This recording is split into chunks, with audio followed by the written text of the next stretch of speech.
Welcome to the Kottke Ride Home for Thursday, June 24th, 2021. I'm Jackson Bird. The growing attempts to put flavor back into our produce, because yes, apparently it left. An update on the lumber industry and what it could mean for the economy overall. And the surprisingly strange things astronauts have done with their dirty laundry. Plus, the introduction of NASA Tide. Here are some of the cool things from the news today. I knew that a ton of work was being done in the food engineering world to diversify and modify our produce to various ends, but what I didn't know is that the fruits and vegetables we buy at the store have been slowly getting less and less flavorful, and that there's now a push to bring the flavor back. Franco Fubini, founder of fruit and vegetable supplier Natura, told the BBC, quote, "Supermarkets started demanding that varieties have a longer shelf life. So, for example, in the case of a tomato, it has a thicker skin, so the skins don't split more easily. A tomato that perhaps ripens faster, that can absorb more water. So over time, you breed your varieties for attributes other than flavor. The flavor attribute starts falling in importance, and as nature has it, if you breed for other traits, you breed out flavor." End quote.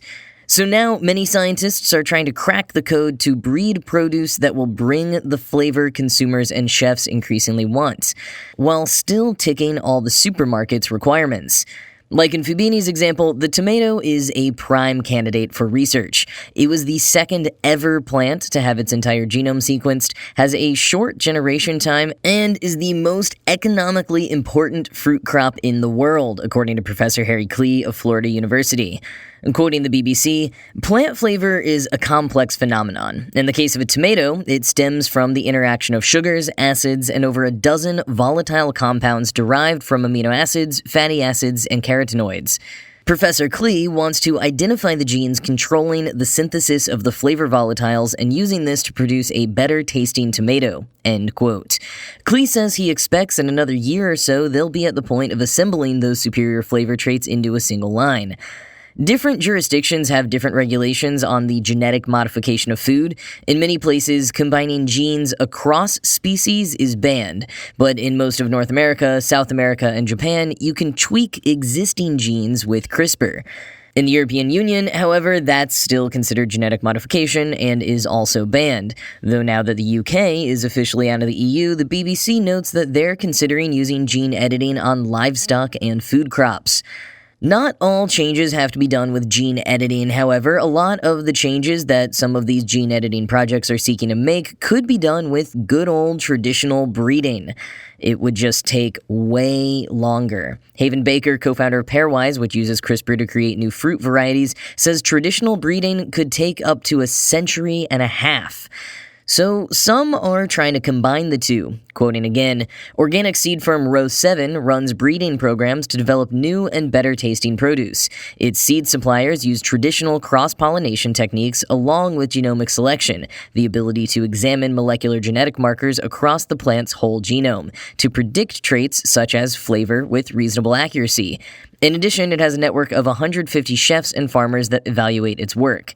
One of its flagship products is Badger Flame Beet, bred to be eaten raw and sweet without being earthy. This variety would have gotten lost were it not for the advocacy of chefs and growers. It's expanding our understanding of what a beet can be, introducing new opportunities for exploration," says Chief Operating Officer Charlotte Douglas, end quote. Whatever method is used, it's likely we'll see some interesting varieties popping up over the coming years, like kale that's extra nutritious but not as bitter, cherries without pits, and seedless blackberries with more consistent taste. And hey, maybe we'll even get naturally grown grapples. Remember those? Apparently, they were just made by dunking Fuji apples in grape flavoring. What a letdown.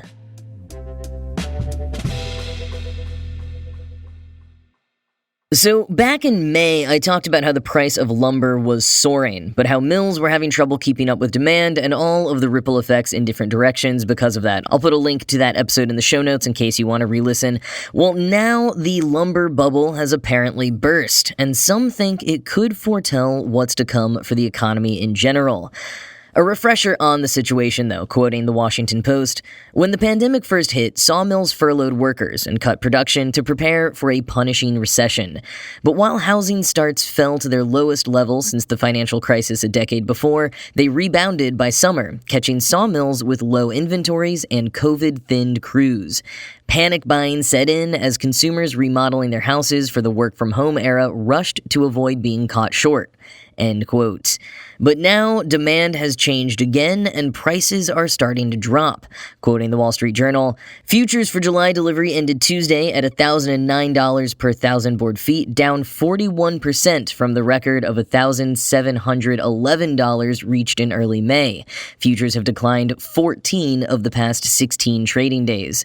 The rapid decline suggests a bubble that has burst, and the question is how low lumber prices will fall. Even after tumbling, lumber futures remain nearly 3 times what is typical for this time of year. Lumber producers and traders expect that prices will remain relatively high due to the strong housing market, but that the supply bottlenecks and frenzied buying that characterized the economy's reopening and sent prices to multiples of the old all-time highs are winding down." End quote. Just a couple of months ago, people were hoarding wood because it was so hard to come by, and now businesses that would usually be buying are selling from their own stockpiles. As people return to other aspects of their lives, they're spending less time on home improvement projects, and meanwhile, sawmills have been able to bring their staffs and equipment back up to full force. Quoting again, "Executives from lumber producer Pultac Deltic Corporation said they expect lumber to trade in a range of $700 to $800 through next year. That is still more than the pre-pandemic record of $639 and is based on their estimation of the price that mills in British Columbia need to break even sawing North America's most expensive logs. The stock market is assuming even lower lumber prices ahead. Analysts with BMO Capital Markets recently calculated that the share prices of 3 Canadian firms that have become the biggest sawyers in the southern Pinelands have priced in expectations of $447 lumber next year. That would be a little more expensive than normal, but more in line with historical prices." End quote. And from the Washington Post, quote, "The abrupt turnabout offers lessons that are likely to guide policymakers as they run the economy at full throttle, accepting what they regard as a temporary bout of inflation in hopes of generating more than 10 million new jobs. Lumber's wild gyrations show that today's hiring troubles and shipping delays reflect short-term reopening kinks, not a lasting shift that will push prices higher and higher. Our expectation is that these high inflation readings that we are seeing now will start to abate, and it'll be like the lumber experience," U.S. Federal Reserve Chair Jerome Powell told reporters on Wednesday. "Prices that have moved up really quickly because of the shortages and bottlenecks and the like, they should stop going up. And at some point, they, in some cases, should actually go down, and we did see that in the case of lumber." End quote. Powell and White House economists think the relative chaos of the lumber market is a decent example of what we can expect in other sectors and for the economy overall. As the Washington Post points out, last year wasn't a typical recession. People stopped spending in certain areas, like dining and traveling, but increased spending in others, like home office and entertainment and remodeling, or buying homes. So shortages may be short-lived, and surges will cool down, but maybe not completely back to pre-pandemic levels. It's tough to predict anything right now, though. For the overall economy, we will still need to wait and see, but as far as lumber goes, well, you can at least stop hoarding it for now.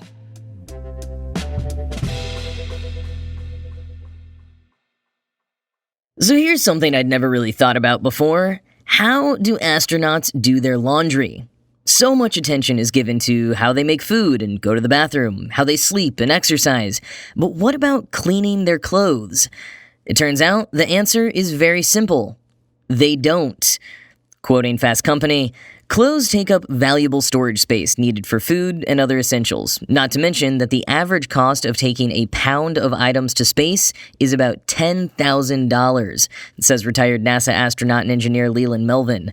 So when astronauts are spacebound for months or years at a time, they have to recycle clothing, switching out shirts and shorts, not to mention undergarments, only every 5 to 7 days.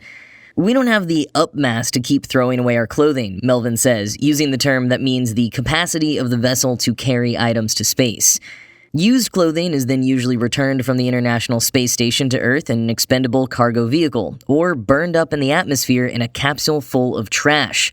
Some have gotten more creative. A scientist once reported using an old pair of underwear as a source of nutrients for growing his tomato and basil plants. End quote. And that last one is true. NASA reports that ISS Expedition 6 science officer Don Petit sewed some of his used underwear into a sphere and covered it with Russian space toilet paper, a kind of double-layer woven gauze, as a stand-in to grow some seeds that he'd brought on board because, well, they didn't have any soil. And it turned out to work. So if you're out of soil and desperately need to grow some plants, wrap them in underwear, I guess? But wait, there is more. Russian scientists once theorized that they could use their used underwear to power the spacecraft.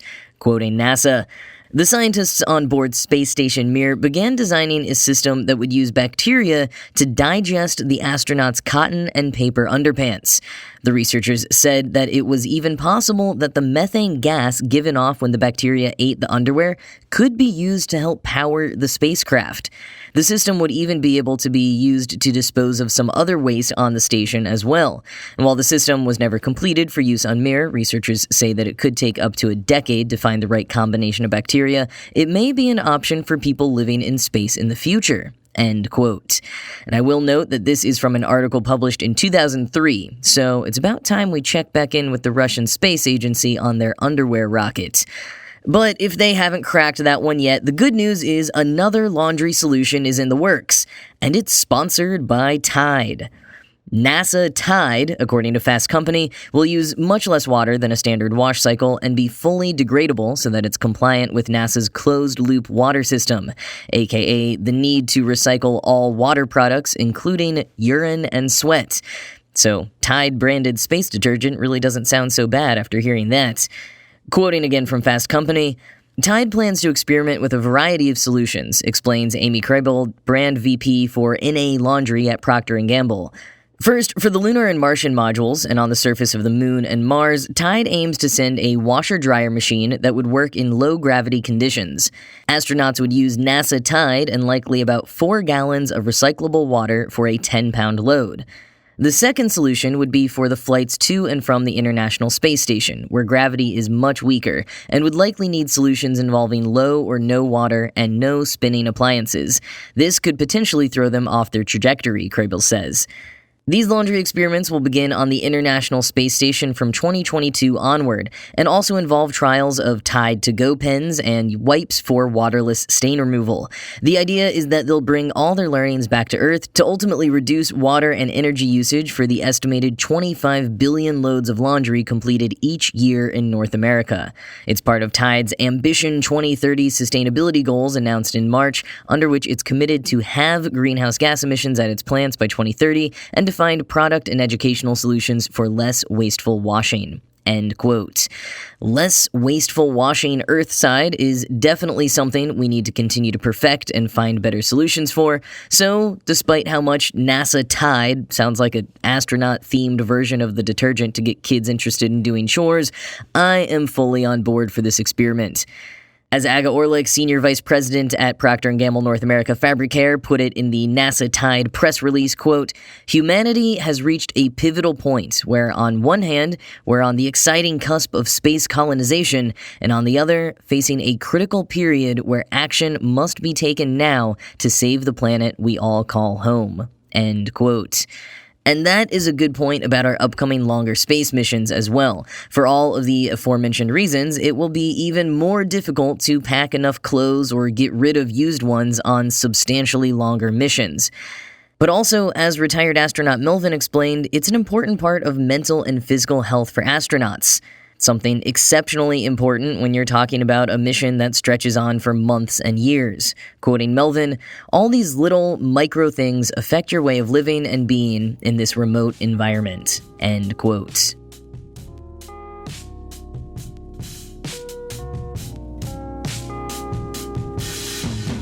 If you're a fan of What We Do in the Shadows, or really anything by Taika Waititi or Jermaine Clement, then it is my duty to inform you of an excellent show making its US debut next month. It's called Wellington Paranormal, and it follows a duo of officers in New Zealand who work on cases of the supernatural and paranormal. The two main characters actually appeared a few times in What We Do in the Shadows, and the overall vibe is exactly what you'd expect from Clement and Waititi. A new trailer just dropped today, link in the show notes, and the most exciting part of this is that the show is actually already on season 4 in New Zealand, so you can dive in knowing that there is plenty more to come. It'll debut on July 11th on the CW. More info in the show notes, but that is it for today. As always, this show was produced by Ride Home Media and Kaki.org. I am Jackson Bird, and I will talk to you again tomorrow.